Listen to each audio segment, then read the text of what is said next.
Hey guys, Mr. Will here, just coming out of Scott Cooper's Springsteen, Deliver Me From Nowhere. So I think a lot of people walking into this film are going to think that this is just a Bruce Springsteen standard biopic. It's actually much more specific.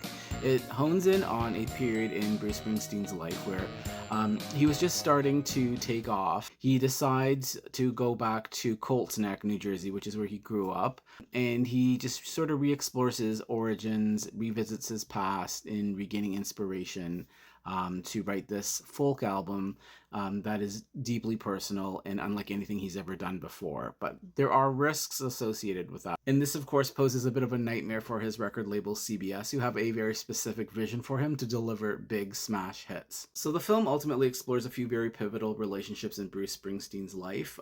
The first one being John Landau, his manager, who's played by Jeremy Strong. Of course, Springsteen, played by the amazing Jeremy Allen White.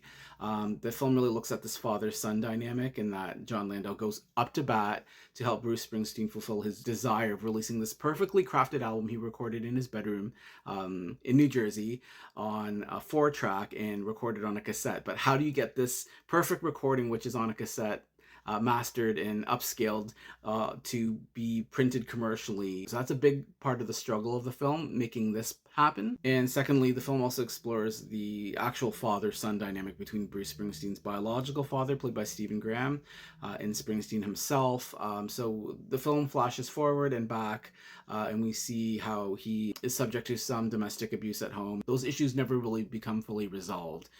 So the film really looks at this storyline where Bruce, you see the aftermath and the PTSD of the abuse and how that sort of trickles into his adulthood, stunting his growth and his ability to have relationships. And we also meet Faye, who's played by Odessa Young. So she grows up in the same town that Bruce Springsteen grows up in. They eventually meet, they hit it off, and what could be a very happy relationship, it becomes stunted because Bruce is just not mentally in the right place. He's so focused and entrenched in his creative process. Now, I learned so much here about Bruce Springsteen and the series of events that led up to his big breakthrough album, Born in the USA.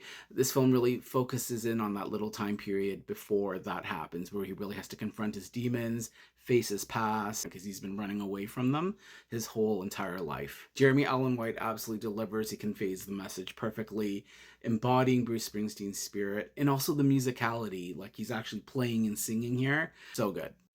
I love that Bruce Springsteen has given this film his blessing. You can feel his omnipresence throughout this film.